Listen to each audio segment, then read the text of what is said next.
There are all those ideas that are in play that are regarded seriously by the policy community, and then there are things that are regarded as complete non-starters. I think we need to very clearly distinguish between two types of non-starter. One is the Overton window of interests. So, for instance, I have a proposal to use central bank digital currency to disintermediate the commercial banks. That's not going to get up ever in any foreseeable scenario because it's got trillions of dollars of market cap telling us that it doesn't like that idea. And then there are the Overton window of the imagination, where you come along and you suggest a different way to do something, and none of what Paul Krugman calls the very serious people have been talking about that, and so nothing happens. People listen to you. They might think they're good ideas, but they'll never, ever go anywhere. And that's because no one is talking about them.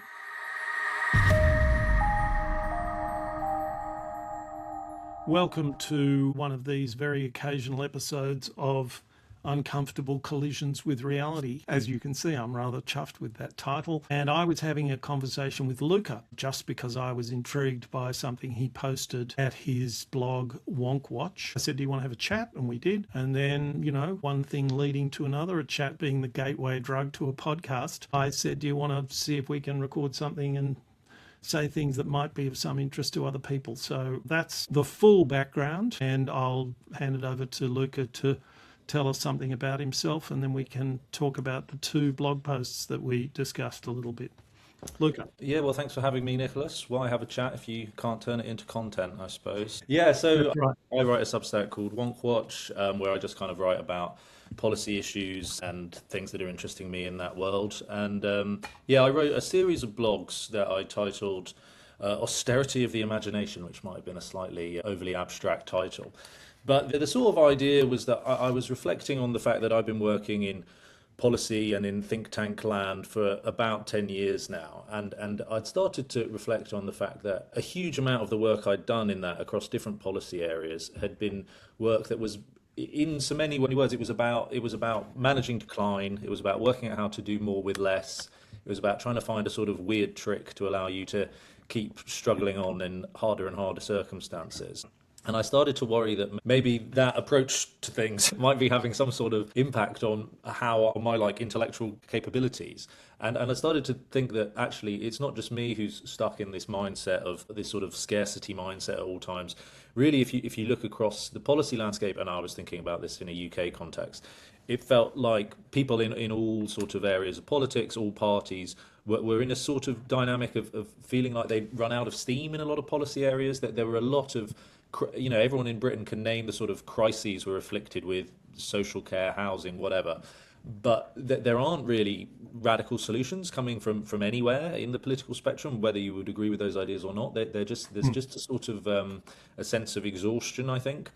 And the sort of point of my blogs was to take that observation. So I think if you that set of observations. Well, let me just interrupt to say that I think that names something really important, and I didn't agree with how you had framed what was driving it. So, yeah. But I have, the blog post is called "Utopia and the Problem of Steering Blind." We'll get onto utopia, but the thing that attracted me was this term, austerity of the imagination. So anyway, that's where I think we agree that there's a big thing to talk about. Having interrupted you, I'll now drop you back where you were. That's fine, and that's a good point. Yeah, because in many ways I'm more wedded to my observation of the problem than I am to my explanation of the solution, which is why I'm happy to talk about it. But yeah, so I think if you're on the sort of left, there kind of is an intellectual apparatus for explaining why the policy world might have run out of steam. You could, from Zizek's quote, it's easier to imagine the end of the world than the end of capitalism, or thinking about, how Margaret Thatcher said that there's no alternative, and then maybe work to make that the case. There is an argument, or there is a sort of set of intellectual arguments on the left that would explain why you might find yourself in a situation where thinking your way out of it is really, really difficult. However, the thing that I thought was perhaps the reason I found that unsatisfying is that when I've had conversations with colleagues who were working in a similar world in sort of these early 2000s, a time when there was a lot more money sloshing about the public sector, at least in Britain, they talk about that time as being a time of a lot more possibility. And if you look, feeling like a time of a lot more possibility, and if you look at like what actually happened in various policy areas, there was a huge amount of reform across the NHS, across education. So it's not satisfying to me to say like it's just neoliberalism, that that this is a story that starts in 1979. It's actually a story that seems to be started a little bit later, and that's why I started to think about it, and whether it's the context of thinking about policy in a time when budgets are reducing versus at a time when budgets are increasing just creates a whole different set of a whole different framework for you to think in, that is potentially quite limiting to your ability to think of anything new, because you're sort of preoccupied with crisis management most of your time. So that was kind of the argument I ended up making. But I'm very open to being told why that's not so much a satisfying explanation.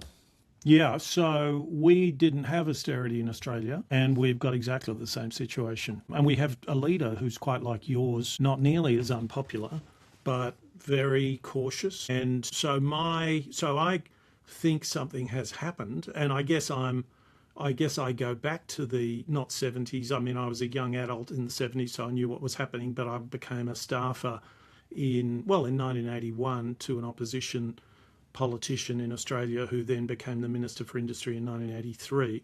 So I was pretty close to this time when so much more was up for grabs. Now, my way of trying to explain it, well, it's another buzzword in a way, maybe it's, but anyway, I don't think austerity, that there are things that clearly, if you're trying to do in government, if there's more money sloshing around, it is easier. But I think what's going on is really summed up in one word, and that is careerism. And so the way in which the system digests new ideas is much denser now. And let me try to summon up the sort of background scenery for the recent book that came out and made a splash called Austerity, in which there is a sort of huge apparatus and so many things need to be aligned that very little is possible. And I also distinguish between two types of Overton window. For any people who are listening to this who don't know what the Overton window is, it's a pretty well-known concept, but there are all those ideas that are in play that are regarded seriously by the policy community, and then there are things that are regarded as complete non-starters. Now, I think we need to very clearly distinguish between two types of non-starter. One is the Overton window of interests. So, for instance, I have a proposal to use central bank digital currency to more or less disintermediate the commercial banks who run the payments system. And that's not going to get up ever in any foreseeable scenario, because in Australia it's got trillions of dollars of market cap telling us that it doesn't like that idea, so they can unleash an awful lot of lobbying, an awful lot of PR, an awful lot of drama.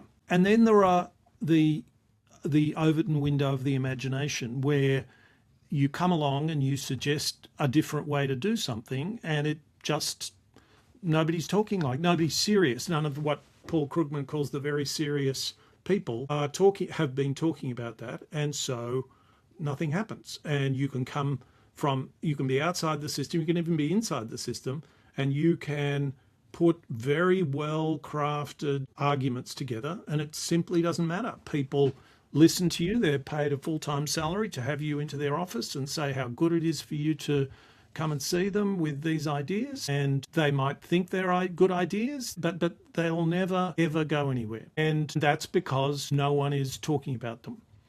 So I'll give you an example. I've talked a lot about the use of sortition, the idea of representing people by lottery rather than by election.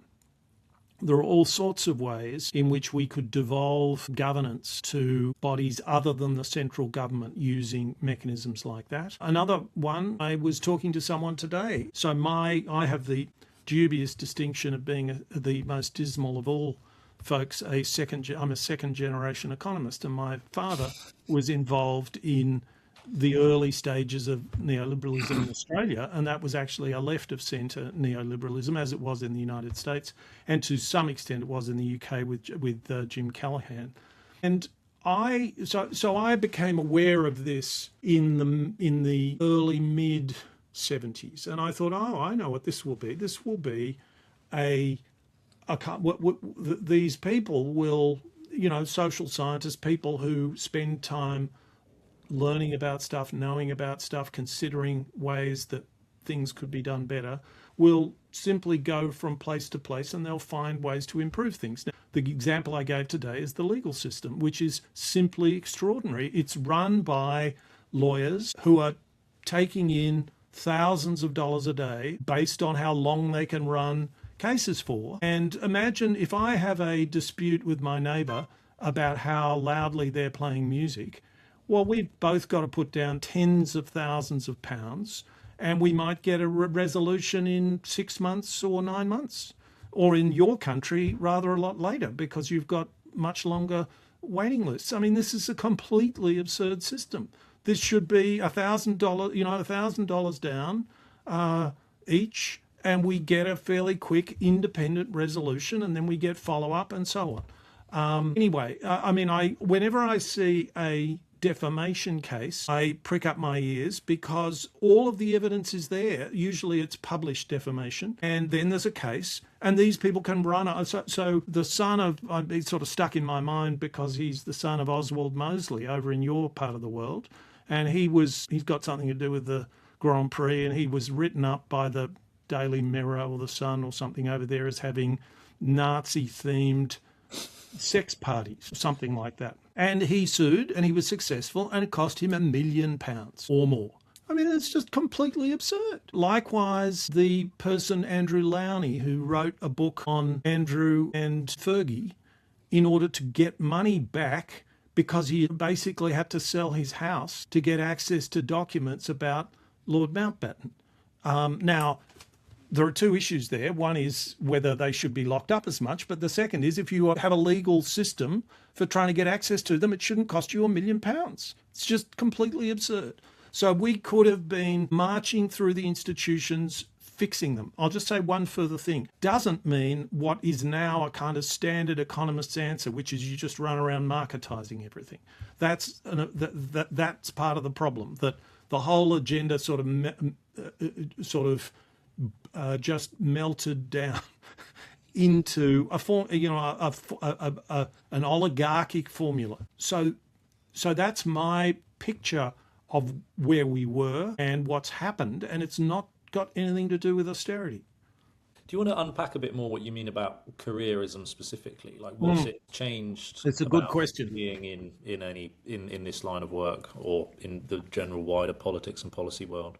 Yeah, so that's a really good question, and it's such a good question that I don't have a really good answer. What is careerism? I mean, this is one of the things that's maddening, is that careerism is quite a subtle thing. Careerism, when I was dealing with the public service, I've never been a straight public servant. I've been a statutory office holder and I've been a staffer for a politician. But let me give you an example of what careerism is. When everyone in a meeting is trying to second guess the next layer up rather than say, what we need to do is we need to think this through on its merits, and then we need to give frank and fearless advice to the next layer up, and they will decide whether they want to take it. It's a snapshot of what careerism is and does, to say that it sort of dissolves this idea of a structure in which people try to answer on the merits, try to do their job at the level that they're at, without servility to those above them, at the same time as being without being subversive of those above them. So if you're giving advice to a minister, you say to the minister, this is our advice, you are the minister, you need now to tell us what you would like us to do. And that tradition is much weaker today. And in Australia, lots of people blame what's called the Dawkins reforms, where politicians got more power to sack public servants, and maybe that had something to do with it. But it's a much deeper, almost society-wide phenomenon. So academics are complete careerists now. They're worried about their KPIs. They're pumping out the stuff. They know how corrupt it all is. And by corrupt, I mean sort of soft corruption, careerist corruption, not taking money from anyone. And they just sort of go along helplessly. So those are some sketches, some impressions of what I mean by careerism. Yeah, I think academia is probably a really important part of that, as it's, maybe like the furthest upstream spot of where policy ideas and political ideas come from. Yeah. Well, academics don't produce. Under which academics work are completely different. The scope for original thinking is constrained by, the need Massively constrained. Yeah. So take the example that I was talking about with regard to the legal system. Now, if you're an academic lawyer, I mean, you can, if you want to kind of bet your career on it, it's not that you can't do this stuff, but you don't have much to write about because there's not much of a literature. And it just makes much more sense to fit yourself into what everyone's talking about, which is, the doctrine of consideration in contract and all kinds of things that are calibrated around producing content. Let me tell you of an example. I was approached by an academic group in the UK, and they liked that. They heard me being interviewed by Rory Stewart on his BBC radio documentary on the history of ignorance, and they really liked what I had to say, and they said, could I write a chapter on collective intelligence? And I said, well, yes. And then it was a funny business because, of course, the academic publisher was going to get all my copyright and was going to tell me that. And anyway, this went on for a while, and then a second time around, they got a better deal with another academic publisher, and I was going to be able to retain a license to use my stuff and so on. And they sent this, and so what had happened is they were going to publish a book about what they called collective intelligence, why we feel the need to kind of reinvent these labels, I don't really know. And they provided, they had some senior academics had pre-cooked a highly descriptive description, highly prescriptive, that's what it is, a highly prescriptive description of what we had to do. And I wrote back to them and I said, look, this is a plan to produce content. It's all about the state of the literature and all this stuff. If you were trying to get me to participate because you liked my ideas, I'm only interested in trying to work my way towards good policy ideas. There's nothing else. I'm not interested in a discipline except insofar as it might be useful in that way. But it was basically impossible to shoehorn what I had to say into this plan to produce content. And that book is now happily bubbling away through the system. And this just goes on and on and on. Yeah, I think, it's an interesting one. It would be a slightly odd set of policy recommendations to say we need to allow academics to, spend 5 years pootling over a manuscript like they did in the 70s. But it wouldn't get, not very popular, but I think that could be. No. But I don't think that's what you would do. You say that if you're an academic in public policy, you're not going to be much use to anyone. If you're not, most of them, not all of them, if somebody wants to turn themselves into a pure theorist of public policy and they impress other people, they should knock themselves out. But as a general rule, you're going to be no use to anyone as a public policy academic if you don't spend your time in close collaboration with public policy people. It's like if you were an academic on the subject of cricket, you'd get involved in cricket, wouldn't you? It's not nuclear physics. And even nuclear physics, you should probably get involved most of the time. This is just ridiculous. It's the triumph of form over substance, and everyone in this structure is a careerist. Everyone in this structure has a career and attends to their career. And the system is aware. It's aware of of the uselessness of so much academia. It's aware of how much fraud there is. It's aware of how. I mean, it's a kind of not even an open secret. It's well known that if you produce an article that gets heavily cited and then it gets debunked or even fails replication, it continues to get cited at essentially the same rate. It's a that's a demonstration of the complete bankruptcy of this discourse, and it just goes on and on and on. You're making me think about the fact that the thing that I've written that's most widely cited. Someone misquoted me once, and then that misquote has got a life of its own. Yeah, You yeah, can't put yeah. back in the bottle. Yeah, and if you were to write about this, say in the 90s, you would have said, well, that might happen in the media, but it won't happen in academia because we're serious. I mean, I can actually show you some of the relevant quotes. I've read a philosopher called Michael Polanyi, and he says, if you get caught out, your career is over. Well, that's just not true. If you get caught out with complete fraud, that's not good for your career. But if you get caught out just wildly overstating your case or salami slicing or or p hacking, any of the statistical techniques or any of the many techniques that people now more or less get forced to use to end up, keep their rate of publications up, well, that's just regarded as par for the course. Yeah. Shall we talk a bit about utopia? I don't.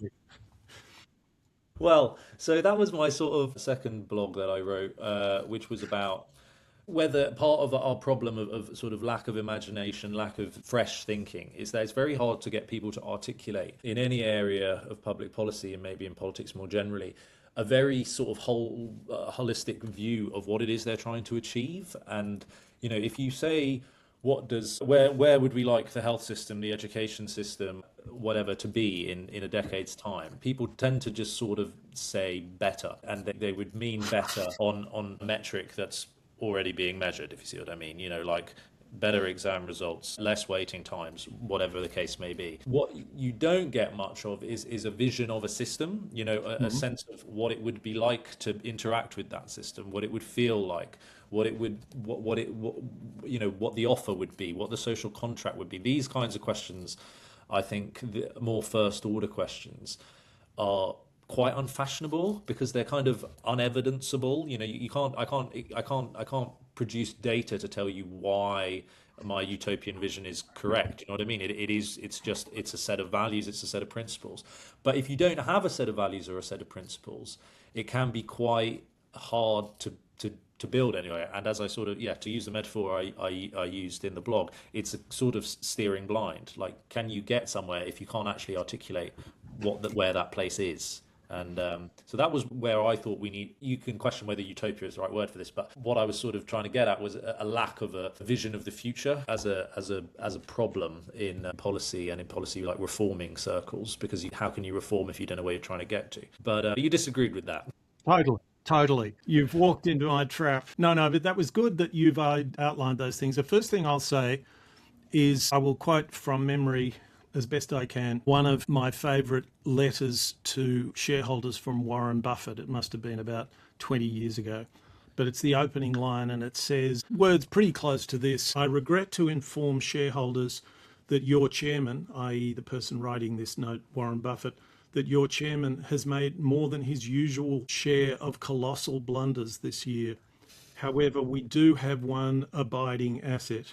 We have no corporate plan. And so Buffett, and so I would like to put to you for your delectation, for your consideration, the idea that, of course, we all want to know where we're going in the longer term, but how would we know where we want to go if it's not built from the fragments of where we are at the moment and what we can do?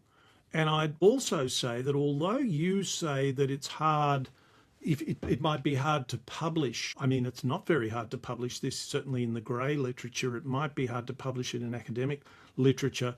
This very word you've used, vision. I mean, God, there are people like me who feign death to avoid an away day where you work on your vision. And so in a sense, these things, so the way I see these things is they're actually a kind of real poison because they feel like thinking and they're nothing of the kind.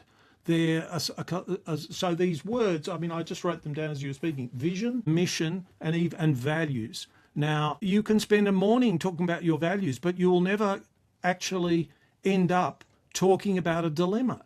If we want to be responsive, does that mean we're less honest, or does that mean that we're less something else? And in fact, that is how organisational ethics typically were taught in the church and in the medical profession, which is not to say what are our values. I suppose you can say the Hippocratic Oath is first do no harm, but to say here are a set of situations like triage. What do you do? And there's ethical and technical things to be sorted out in that context. So I see this as I see this idea that you need to know where you're going. You need to somehow know the destination to go somewhere is a kind of a category mistake. That's true if you've got a map, and you can't possibly have a map. You can't possibly have a map. And if you were to, like I will concede, that you shouldn't ban the discussion of where do we want to be in 10 years' time. I think it's usually a disastrous place to start because it's a sort of, you just like making mud pies. It's, well, everyone has got job satisfaction and they've got a good career and and the patients are happy and I mean, what the hell? It's not forcing you. What the hell? It's not forcing you to do what your job is, which is to choose this and not that. And then when you choose this and not that, there's a whole lot of other things to do because the not that means, that means we can't do this as well. Certain things follow from that. So that's to me, that's kind of 90-something% of the job. Well, I think I'd say two things to that. So I think yes, so we're sort of lost in metaphor a little bit here. So yes, you need utopia as like the map, but also a value of having a coherent vision of the future is that it elucidates where you are in the present, right? So by having... How can you have a coherent vision of the future? Give me an example of a coherent vision of the future. I suppose, like when the NHS was created, that would have been an example of a set of policy reforms that had an incredibly clear vision of where it was going, as opposed to just like, the problem is that too many people in Britain don't have access to healthcare free at the point of, that it's inaccessible to people who are poorer. Okay, let's work within the system we currently have. No, it was like design something completely new from scratch. Yeah. Which I'm not saying is what you should do every time in every area, but I guess that would be an example of a pretty holistic vision. But okay, can I push back on that, or you want to? No, you keep going. That's all right. Okay, if I just stick with it, I guess the point is, by having the vision of the universal health system, for example, in your head, it allows you to diagnose the problems in the present with a bit more clarity, because you can say, right, what exactly are the problems? The problems are access, the problems are waiting times, because this is the problems are the gap between where we are now and where we want to get to in the future. Where if the problem is just like, the graph is here, but I'd like it to be there. It's not very diagnostic. It's just like things need to be better. Have a sense of where you're going in a more rounded way. I think it might make it a bit easier to design reform because the gap takes on a life of its own as the thing you need to change. Good. So firstly let me give you a challenge.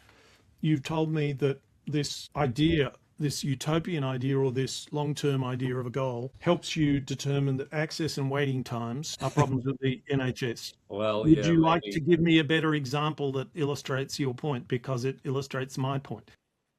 Well, perhaps we're not as far away as we thought. And that was the next thing I was going to say was, I totally agree with you about trade-offs. I think maybe, again...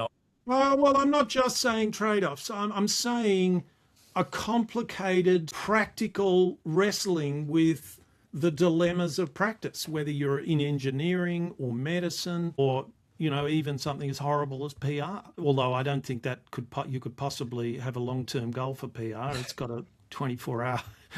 I mean, that's not entirely true, but you can have a PR project and your aim is this, to fix this KPI, to deliver on this particular core goal. Yeah, no, I mean, so I agree. I guess I would say that if you have a clear vision of where you're going, it might make it easier to rule out where you're not trying to go. And I think maybe part of the general malaise in a lot of areas of policy might in part be because, particularly in a sort of sector where, there's every interest within it has its own organizations, own voices.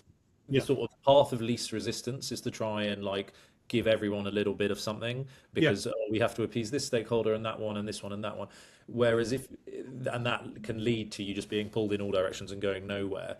Whereas if you had a clearer sense of where you were trying to go, it might make it easier to say, actually this set of interests and this group of people maybe, and this this is not very fashionable consensual politics, but like that actually goes against what we're trying to do here, and that might make it easier for you to say no in some cases. Whereas I think what can be quite what is a condition in a lot of areas at the moment is this sort of we must appease all the stakeholders approach, which can get you in a spot of bother.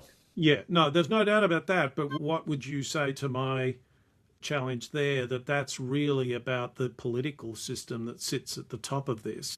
Well, these things are all dynamically related, I think. Yeah, well, okay. I mean, the other direction I was going to head was to say that then a policy reform would be to try to internalize these interests in some way. And again, my sort of my way to think about these things is with sortition and so on. So you get yourself, you try and build an institution. You get yourself an institution which is built from patients, built from, and so you need to put some effort into skilling them up and coming up with ways in which the institution builds and improves itself as it acquires more knowledge and skill. Anyway, there are various attempts to do that, and they're largely, to the extent that they are successful, they are largely then countermanded by the political system, which then comes over the top. I'll give you an example of this, which is that most countries, well, I guess the United States has this as well, but in a more partial way, have systems of collective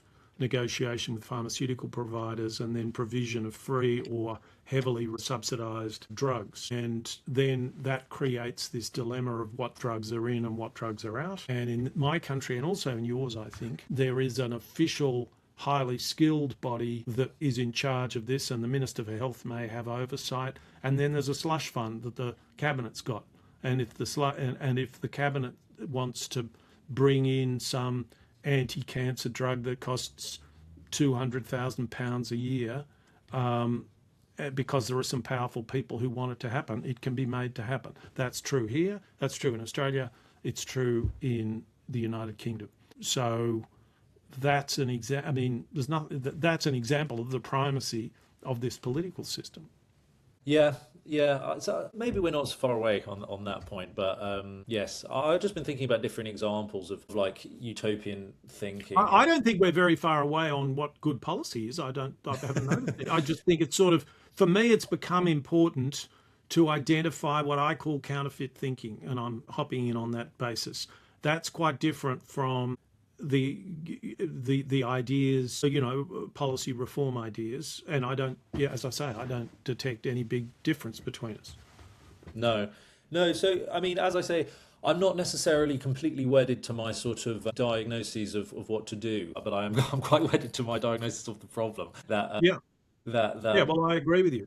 Yeah, that it feels like there's a sort of stuck in a rut dynamic to a lot of policy, and it's quite hard to imagine what exactly it would look like to shake it free. And I mean, in Britain, we've had a succession of governments who've come in and sort of said this in various different kinds of ways. Like Dominic Cummings had a sort of analysis of the civil service, and Labour this time have had a similar analysis.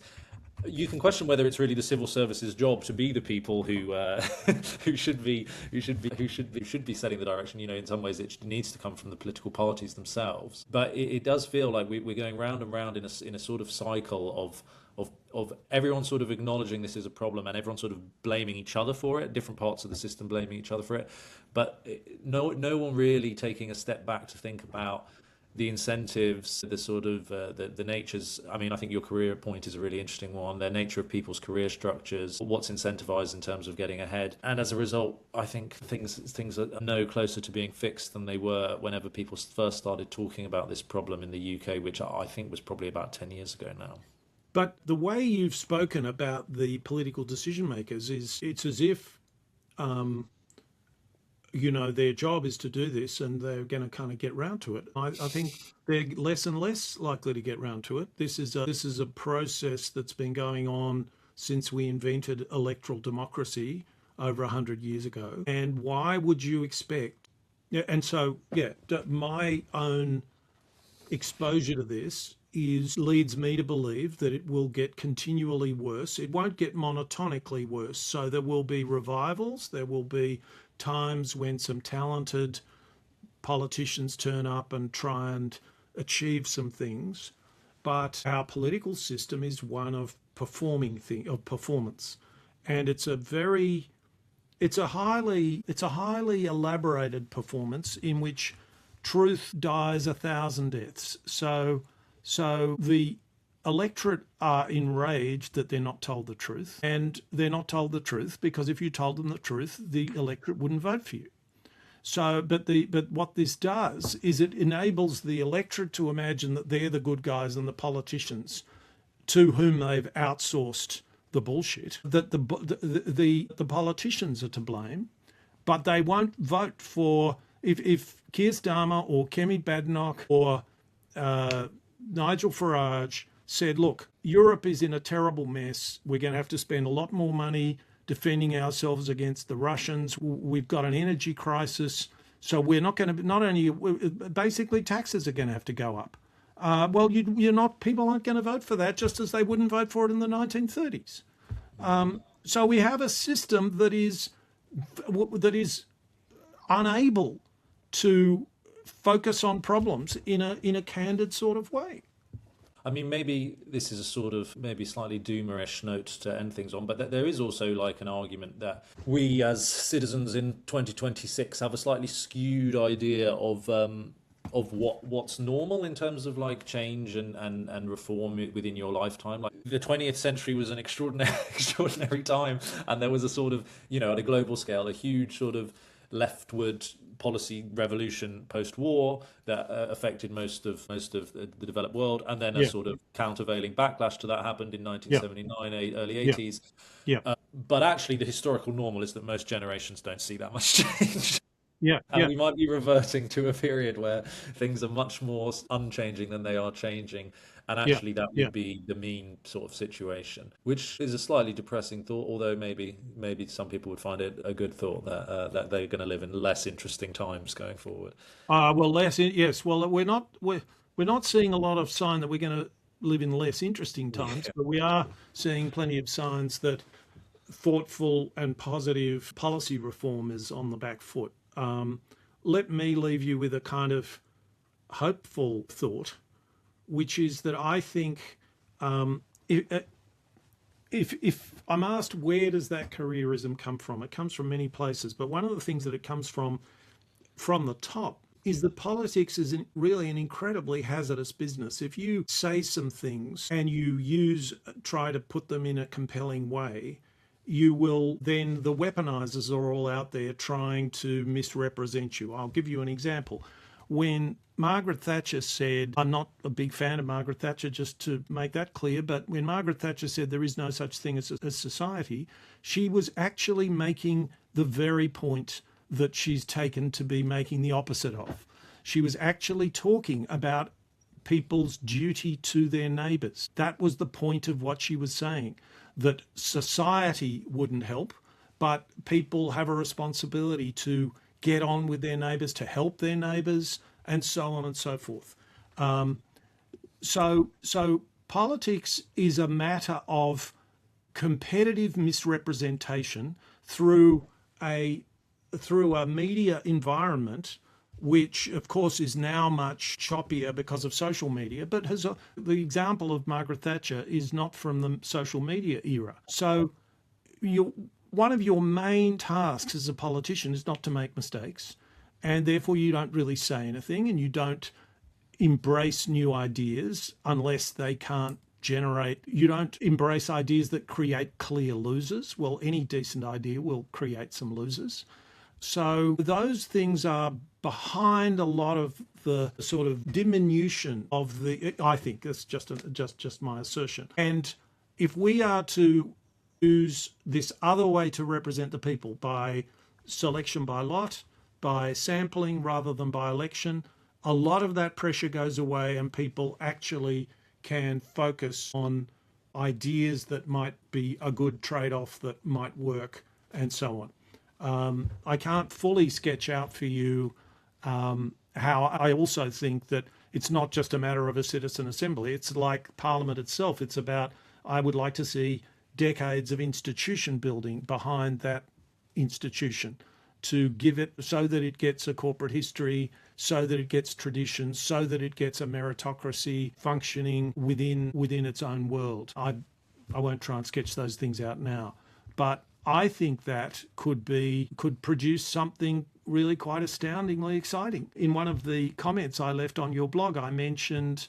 reality TV talent shows like Britain's Got Talent and Australian Idol, and they turn up an amazing amount of incredible talent, and they do it from all over the place, not from music schools or any of that stuff. And of the great cultural flowerings in the West, a ridiculously outsized number of them used representation by sampling, used selection by lot as important parts of governance. That was true in ancient Athens, it was true in Florence, it was true in Venice. So those are ways, I think, I can't prove this, of course, but they take this weight of patronage, the weight of risk aversion off the system, and it can actually breathe and people can try and develop ideas. Well, on a call to let Simon Cowell design our new constitutions. That's good. That's good. Make some more money. Make some more money. That's right. Susan Boyle, where are you? Yeah. Fantastic. Thank you very much, Nicholas. Thanks, Luca.